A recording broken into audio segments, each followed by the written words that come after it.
गंगा किनारे एक सुंदर सा गांव था जहां सुगंधा नाम की एक विधवा महिला अकेली रहती थी।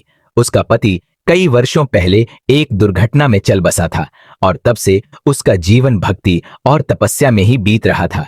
वह प्रतिदिन सूर्योदय से पहले उठती, गंगा में स्नान करती और अपने आंगन में तुलसी की पूजा करती। गांव के लोग उसकी निष्ठा की सराहना करते, परंतु विधवा होने के कारण समाज ने उसे एक अलग दृष्टि से देखना शुरू कर दिया था।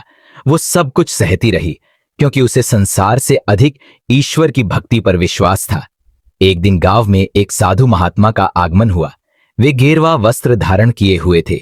उनकी लंबी जटाएं और तेजस्वी आंखें देखकर लोग समझ गए कि वे कोई साधु शिव मंदिर के पास ठहरे और वहां आने वाले श्रद्धालुओं को उपदेश देने लगे। वे जीवन के गढ़ रहस्यों, आत्मा की अमृता और भक्ति के महत्व पर प्रवचन देते। सुगंधा भी मंदिर जाती और साधु के उपदेश सुनती। उनकी बातें उसके हृदय को छू जाती। वह उनकी शिक्षाओं को आत्मसात करने लगी और पहले से अधिक शांत और संतुलित हो गई। अब वो पहले की तरह ही नहीं रहती थी, बल्कि उसे अपने अकेलेपन में भी एक सुखद अनुभूति होने लगी थी। गांव के कुछ लोगों को सुगंधा का ये परिवर्तन अच्छा नहीं लगा। उन्होंने देखना शुरू किया कि वो साधु के प्रवचन सुनने नियमित रूप से मंदिर जाती है और कुछ समय वहां बिताती है। धीरे धीरे लोगों के मन में संदेह उत्पन्न हो लगा। एक अकेली विधवा और एक साधु का यूं मिलना उचित नहीं, जरूर कुछ गलत चल रहा होगा। इस तरह की बातें हवा में तैरने लगी। कुछ संकीर्ण मानसिकता वाले लोगों ने उसके चरित्र पर प्रश्न उठाने शुरू कर दिए। एक दिन जब वह हम समाज की मर्यादा के विरुद्ध है, हमें लगता है कि तुम्हारा साधु से कोई विशेष संबंध है, तुम अपने सम्मान के बारे में नहीं सोचती। सुगंधा के लिए यह बहुत अपमानजनक था। उसकी आंखों में आंसू थे, लेकिन वह चुप रही। वह जानती थी बेटी, संसार की यही रीति है। जो भी सत्य और धर्म के मार्ग पर चलता है उसे दुनिया तिरस्कार और अपमान से नवाज है, परंतु तुम सत्य से मत डगमगा।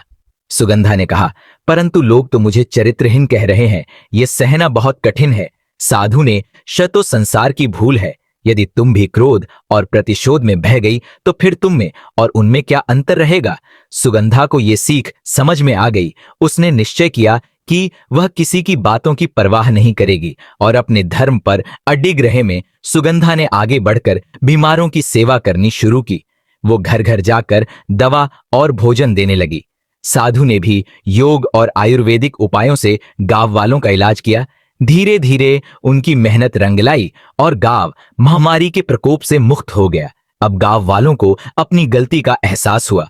उन्होंने सुगंधा से क्षमा मांगी और साधु की महिमा को स्वीकार किया।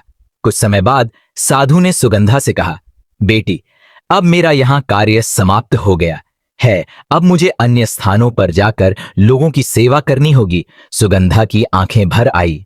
स्वामी, मेरे पास अब कुछ नहीं बचा।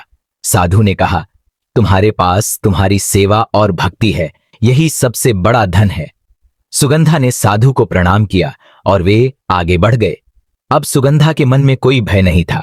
वो जान चुकी थी कि संसार की निंद और प्रशंसा अस्थायी है, लेकिन सच्ची भक्ति और सेवा ही जीवन का सबसे बड़ा उद्देश्य है।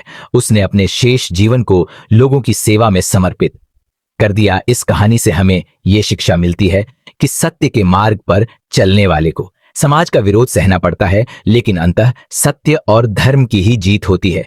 कहानी पसंद आई तो वीडियो को लाइक करके चैनल को सब्सक्राइब जरूर करें। धन्यवाद।